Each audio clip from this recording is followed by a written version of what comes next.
The day of the defense bans is the most special day of the year for the Brotherhood. But what happened on this day? The strangest and scariest turn of his life. Prerna Mohit was left behind. His parents were not there in a tragic car accident that happened 3 years ago. Since then, Mohit has been watching Prerna as a mabab. Today was a Raksha Bandhan, and there was a lovely commotion in the house from the morning. Do you want a new phone in this bag? Yes, I need a phone. And back here is the phone that has a super clear camera. If you take a selfie, you feel like I'm doing a modeling shoot. For a good selfie, it is not a phone but a good face. What is the use of the poor phone in that? Alas, instead of Rocky, she would have made a garland of chilies.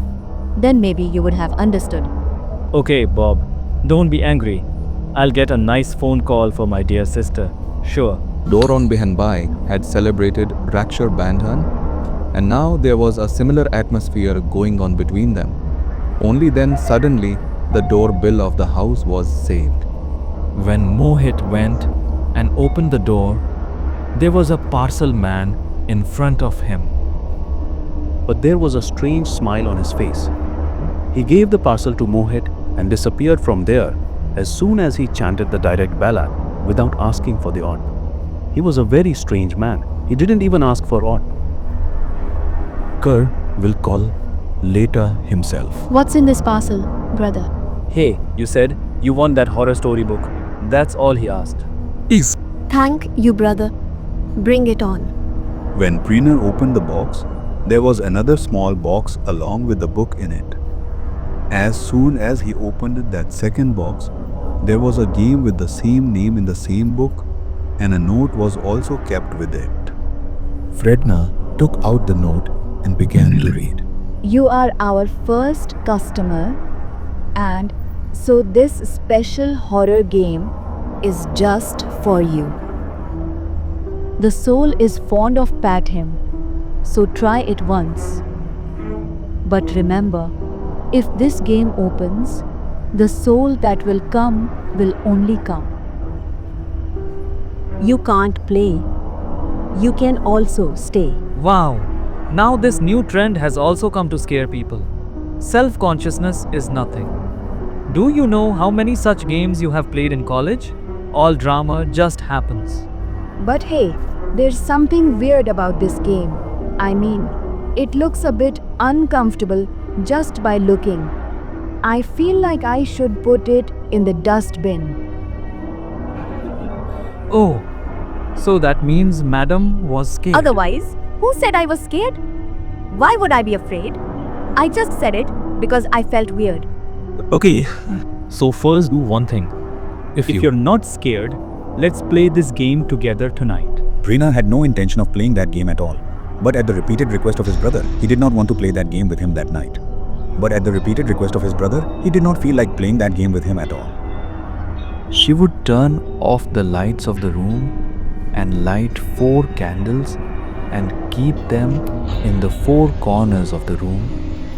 Then the two sat face to face with the game in the middle. And then speak, if there is a soul, come before us. And then clap 3 times. That's all you have to do. Let it be, brother. I don't like all this at all. I am really feeling very strange. Oh, silly. Nothing will happen. I'm here with you. Can anything happen to you while I'm here? You just put Varosar on me. Let's go. Mohit and Prerna. He placed his hand on the coin placed on the boat. Slowly the coin was rotated round and then put it in the middle of the boat. After this, the two said together, If there is a soul in this room, make us feel like we belong or belong.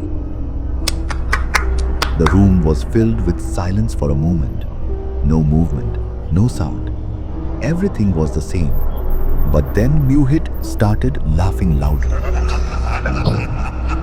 Brother, Why are you laughing like this? If something happens to you, what is it? Oh man, you're such a coward. I couldn't stop laughing at your face. There is nothing in this game. No soul or soul comes. It's all a waste of time. Come on, let's be it now. Mohit picked up the coin from the game board and folded the board and placed it on the bed.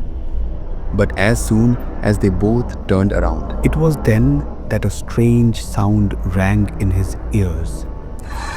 And when he turned his back to find the board was no longer in bed. The Malki was kept open on the ground, and the same coin was also placed on it. Brother, you just folded this board and put it on the bed. So how did it come down? And it is kept in exactly the same place as it was before. See, you're not kidding me. No, I didn't do anything. I understand myself too. Now they were both badly gone. Then suddenly the door of the room closed on its own. A strange chill entered the room. The blouse opened automatically, and a very strong wind blew. But despite the strong wind, the candles kept in the four corners of the room were not buzzing. Fire! I'm feeling very tired. Grind. Let's get out of this room. They both run towards the door. But the door did not open for 1,000,000 times. And the chill in the room was getting even more and more intense. Just then, a strange habitat sounded in his ears. It's like someone is taking a very loud nap in the room. He dared to look back, but it was nobody. Just then, Mohit's body began to tremble violently. He suddenly rose into the air and slammed straight into the front wall. He was hit on the head with a jar and started bleeding. Bear, what is all this? You have blood coming out of your head. We should have said it in the game. Mohit was not in a condition to speak much. Prerna hurriedly ran to her cupboard. He took out the cloth and wiped the blood from Mohit's head and tied the cloth tightly on his head. Gradually, the coolness in the room subsided a little, and the fast breeze also began to calm down. I thought maybe everything was yours, but then I heard the faint sound of someone's footsteps there. Who feels that there is still someone else besides us? Maybe we should play that game again and say that. Whatever soul is here, please leave here. You're right, Prerna. We made a big mistake by playing this game. But now that it has been started, we have to end it too. So again, put your hand on the top of the moon and know it as the dear moon. That we have a soul here. But now we want to end this game. Whatever soul is in this place. For a while, everything was completely silent, though.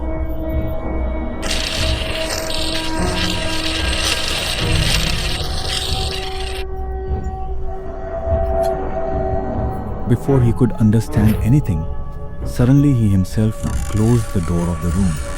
Someone grabbed Mohit's hair tightly from behind and took him out of the room. Mohit replied loudly, and Prerna was chasing after him. But it was as if someone had picked him up in the air. After some time, Mohit's feet were placed on the ground, but it was as if he was not in his lap. He started banging his head against the door of the room. He had already suffered a head injury. The blood-covered cloth tied around Prerna's forehead slowly slipped down her face, and as she looked at Mohit, her entire body froze in fear. was flowing from Mohit's head.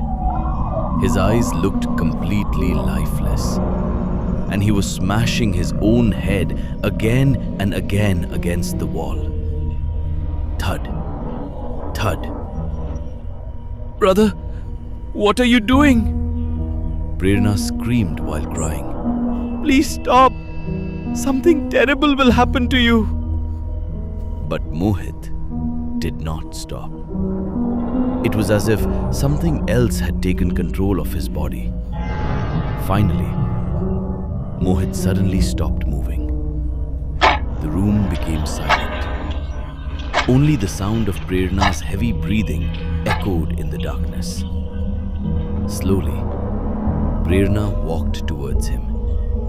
Her hands trembled with fear. She removed the blood-soaked cloth from her forehead and gently tried to clean the blood flowing from Mohit's face. But the moment her hand touched him, Mohit violently pushed her away. Prerna fell hard on the floor. And then, Mohit slowly looked at her. A horrifying smile appeared on his face. Not a human smile. A devil's smile. His neck twisted unnaturally, and suddenly, he began laughing. A terrifying, inhuman laugh. Prerna's eyes widened in horror. Then, something impossible happened. Mohit twisted his hands and legs backwards, his bones cracking loudly, and using his twisted limbs, he slowly started crawling down the staircase like an animal. Every movement of his body looked unnatural, broken, possessed. Prerna's heartbeat became faster. Tears rolled down her cheeks. No, this can't be happening. She folded her hands before God. Please save my brother. There must be some way. Then suddenly, she remembered the temple outside the house. If I can somehow reach the temple. Without wasting another second, Prerna rushed towards the main door. But just before she could touch it, a hand suddenly grabbed her ankle from beneath the staircase. Prerna screamed loudly. Ah! Mohit was hiding under the stairs, his face completely covered in blood, his eyes staring directly into her soul. And then, he pulled her violently across the floor. Prerna cried in pain. Mohit started laughing madly. So, you love calling spirits, don't you? Here I am. But why are you running away from me now? Prerna folded her hands while crying. We made a mistake. Please leave my brother. We never wanted to disturb you. Mohit slowly tilted his head.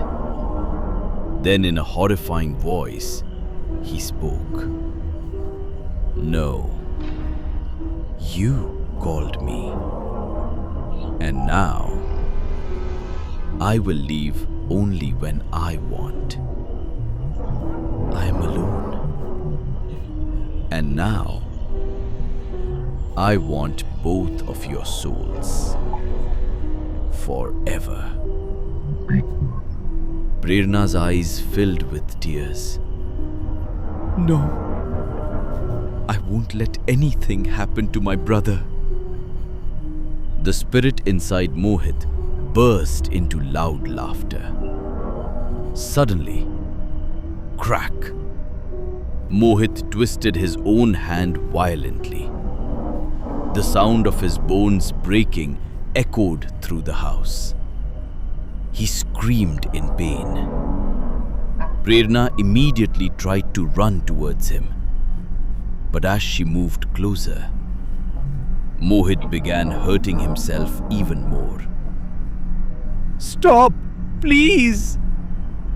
You're hurting him. Please leave him.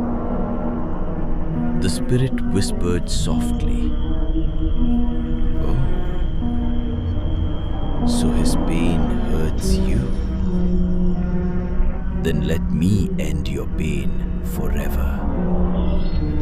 Slowly, Mohit picked up a knife from the dining table. Prerna stepped backwards in fear, and within seconds, Mohit threw the knife directly at her. The blade pierced through Prerna's hand. Blood splashed onto the floor. Prerna screamed in unbearable pain. But Mohit didn't stop. He quickly rushed towards her, pulled the knife out from her wound, and stabbed the same place again, and again, and again. Blood covered Prerna's entire hand. Tears streamed endlessly from her eyes. The spirit smiled cruelly. Does it hurt? Don't worry. Pain ends after death. Prerna somehow removed the knife from her hand. But suddenly, Mohit turned the knife towards himself and stabbed his own chest. Blood poured onto the floor. No! Prerna screamed while crying uncontrollably. Please don't hurt my brother. But Mohit kept stabbing himself repeatedly, his body shaking violently. And then, he suddenly ran away upstairs. Prerna collapsed on the floor crying. Today was Raksha Bandhan, the day a brother promises to protect his sister. And today, she was helplessly watching her brother destroy himself. Then suddenly, a thought came into her mind. The note. The instructions of the game. There must be some solution written there. Ignoring the pain in her bleeding hand, Mohit's soul slowly moved forward. The black shadow attacked him violently. The entire house shook. But Mohit's soul was pure, filled with love, filled with protection, and slowly, he overpowered the evil spirit. At that moment, a bright, divine light entered through the window. The spirit screamed loudly in fear, trying desperately to escape. But Mohit held it tightly. And as the shadow touched the light, it began burning. Its horrifying screams echoed throughout the house. And then, slowly, Mohit's soul looked one last time at Prerna. He smiled softly and disappeared forever into the light, taking the evil spirit with him. Silence filled the house. The cursed game vanished forever. But the pain never disappeared from Prerna's heart. Mohit could not save himself. But even after death, on the day of Raksha Bandhan, he fulfilled his promise. He protected his sister forever.